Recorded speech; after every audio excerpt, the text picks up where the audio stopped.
Theresa May has called for an inquiry into the tragic deaths in Gaza as Israel faced growing condemnation over its killing of dozens of Palestinians. The Prime Minister urged Israel to show restraint after soldiers shot dead 2 more Palestinians near the border on Tuesday. Monday was the deadliest day in the region since the 2014 Gaza war, as 60 Palestinians were killed and more than 2,700 wounded amid protests over the U.S. Embassy's move to Jerusalem.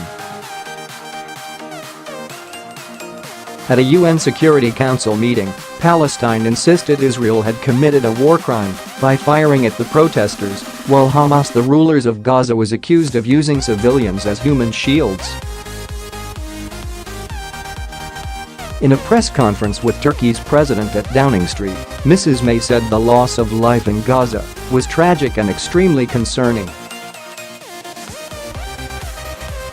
Such violence is destructive to peace efforts and we call on all sides to show restraint, she said. There is an urgent need to establish the facts of what happened yesterday through an independent and transparent investigation, including why such a volume of live fire was used and what role Hamas played in events.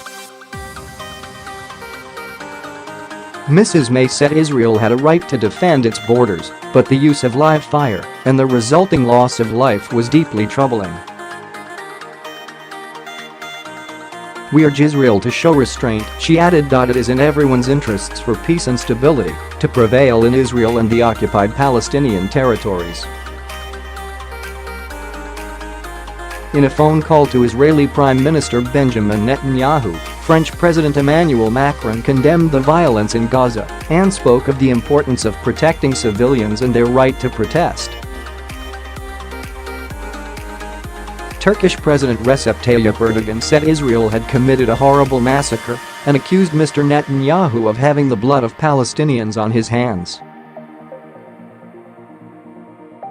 He has called an emergency meeting of the Organisation of Islamic Cooperation in Istanbul on Friday to discuss the Gaza violence.